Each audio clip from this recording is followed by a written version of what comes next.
욥기 26장 9절부터 마지막 14절 말씀까지입니다.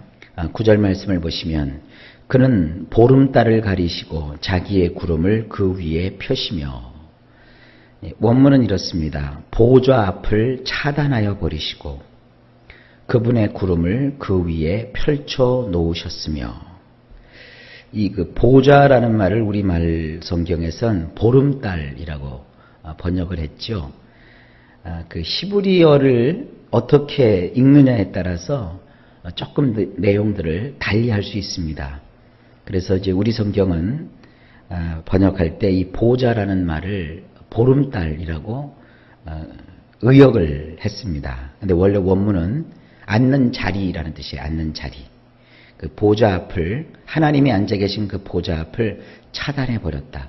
아마도 이 하나님 앉아 계시는 보좌를 달 아니면 해 뭐 이런 것으로 묘사하려고 했던 것 같습니다. 어쨌든 하나님이 앉아 계신 그 보좌 앞을 차단해 버리셨어요. 그래서 아무도 접근하지 못하도록 돼버렸어요. 그리고 그분의 그 구름을 그 위에다가 펼쳐 놓으셨어요. 한번 가만히 연상을 해보세요. 저 하늘을 좀 이렇게 보시면 하늘에 이렇게 구름이 낀 거예요. 구름 저 너머에 하나님의 보좌가 있는 거예요. 그런데 그 구름이 이렇게 와서 가렸기 때문에 우리가 그 주님의 보좌를 볼 수 없는 거예요. 그럼 구름이 거치면 보일까요? 보일 수 있다는 그러한 그 희망을 갖게 되는 것이죠. 물론 오늘날 청명하고 맑은 날 이렇게 우리가 하늘을 본다고 해서 하나님의 보좌가 보이지는 않아요. 하나님의 보좌가 지구의 대기권에 계신 것이 아니라 1층 천과 2층 천을 떠나서 저 3층 천 하늘에 높이 계시기 때문에 우리 육안으로는 볼 수 없습니다. 그러나 이러한 문학적인 표현을 통해서 저 하늘에 계신 그 하나님, 그러나 우리 인간으로서는 그 구름 때문에 볼 수 없는 하나님, 그렇지만 하나님이 분명히 계시다.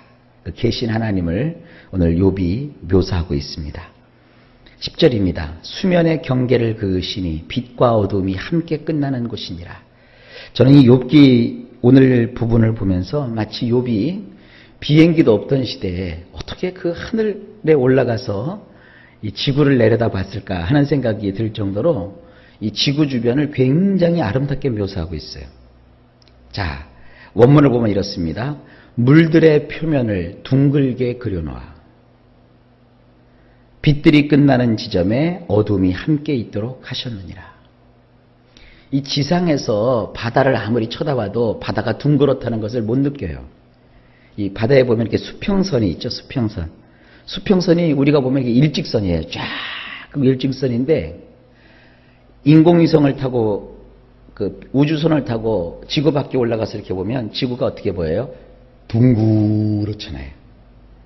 근데 이 성경은 마치 욥이 우주선을 타고 비행기를 타고 하늘 꼭대기에 올라가서 먼 우주에서 지구를 내려다본 것 같은 그런 느낌을 갖게 해요. 지구를 이렇게 빙, 지구가 둥그렇잖아요.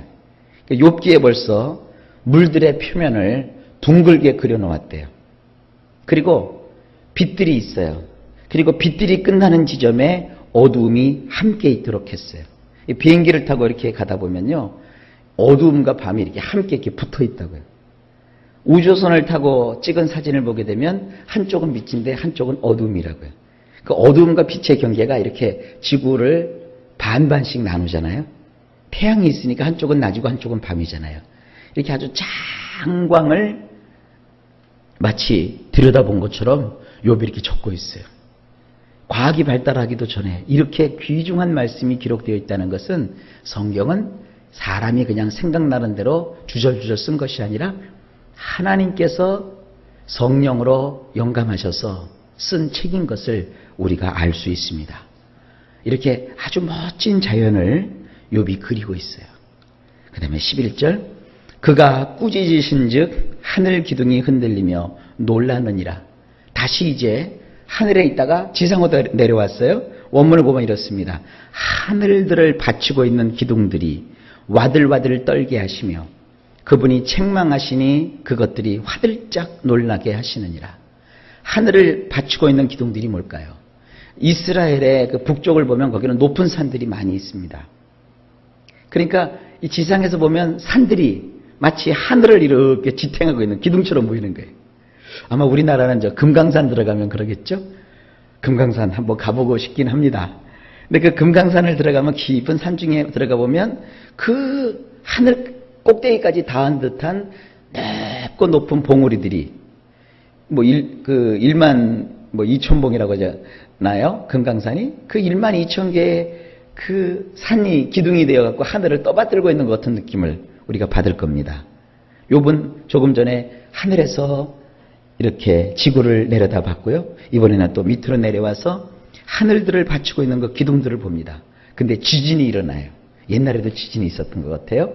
지진이 일어나니까 그 기둥들이 산들이 막 와들와들 떨어요. 그리고 그분이 책망을 하셨대요. 이 책망하셨다는 것은 소리를 발하신 거예요.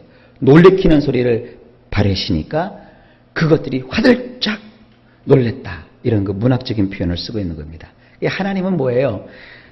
우리가 그 26장에서 보게 되면 저 지옥 깊숙한 곳까지 레파임이라고 했죠. 죽은 영혼들이 들어가서 고통하는 그 지옥의 밑바닥에서부터 저 하늘 꼭대기 보좌까지, 그리고 우리가 살고 있는 지구의 지표면과 그리고 그 지구에 있는 높은 산들까지 다 주님이 어떻게 하시는 거예요? 주관하시는 거예요. 하나님께서 아니 계신 곳이 없고 통치하지 않는 부분이 없다는 거예요.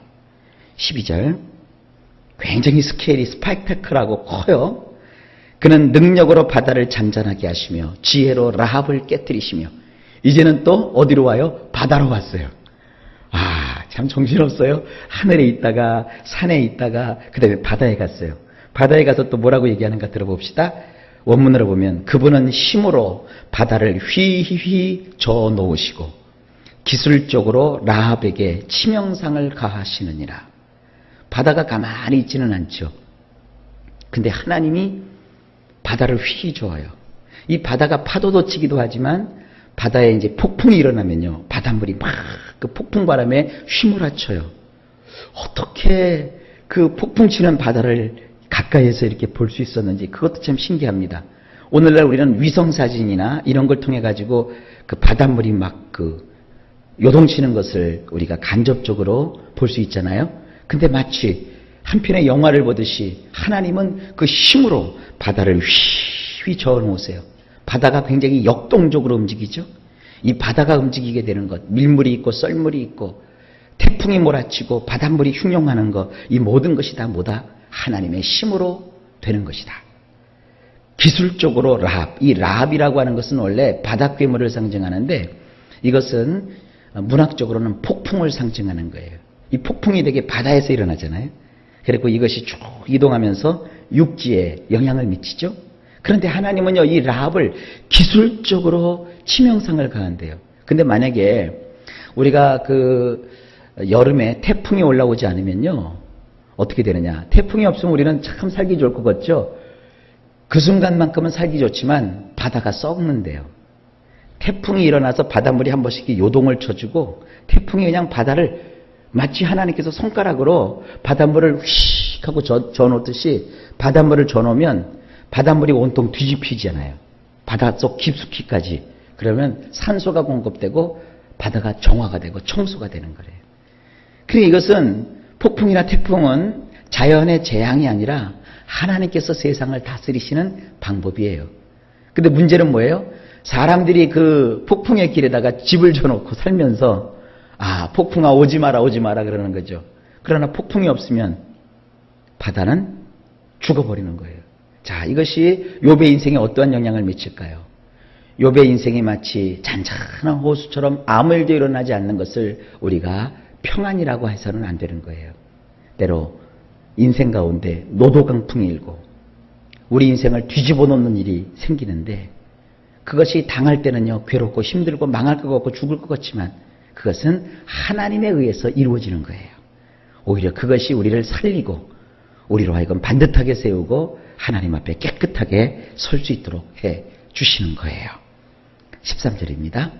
그는 입김으로 하늘을 맑게 하시고 손으로 날렵한 뱀을 무찌르시나니. 자, 아까는 지구 밖에서 지구를 봤죠. 이번에는 지구에서 하늘을 보는 거예요.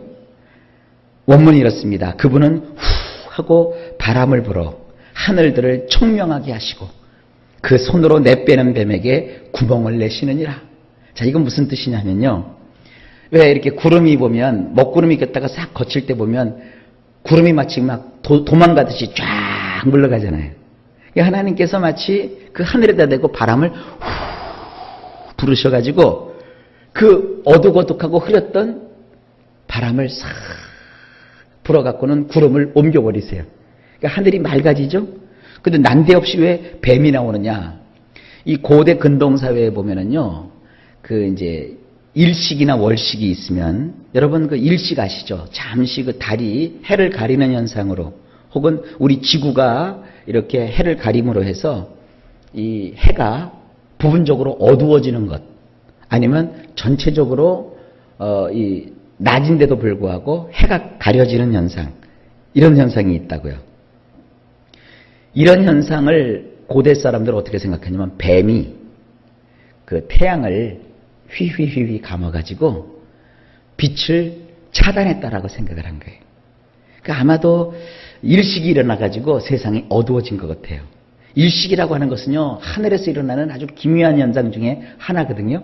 그런데 하나님께서 그 또아리를 틀고 해를 가려버린 그 뱀에게 구멍을 뻥 뚫어버리셨어요. 그래가지고 일식이 돼가지고 해가 가려지고 어두워졌는데 거기다 하나님이 구멍을 빵 내시니까 어떻게 돼요? 그 구멍 난 사이로 빛이 다시 확 살아나죠. 그러니까 마치 영화를 한 편 오늘 보시는 것 같아요. 하늘에서 또 바다로 산으로 그 다음에 여기서는 땅에서 하늘을 보니까 하늘에 일식이 일어나가지고 그 뱀이 칭칭칭칭칭 감았다고요. 해를 일식이 왔다고요. 근데 하나님 거기다가 구멍을 빵 내셔가지고는 다시 해가 살아나게 하시고, 누가 하시는 거라고요? 하나님이 하시는 거예요. 자, 그 다음에 오늘의 마지막 14절.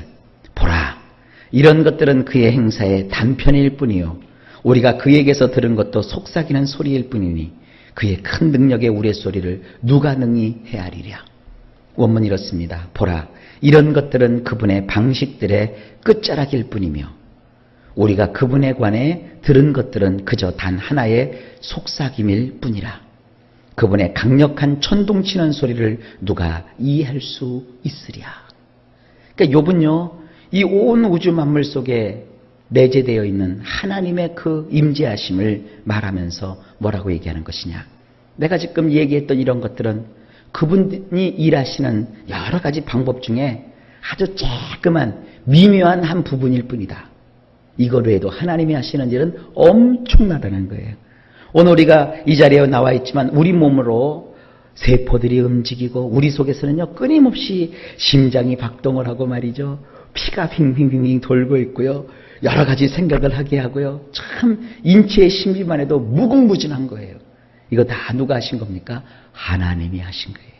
근데 인간은 이것도 모르고 뭐예요? 인간은 유인원에서 진화한 것이다. 뭐 인간은 뭐 어떻다 저떻다 얘기하지만 인간을 지으신 것은 하나님이세요.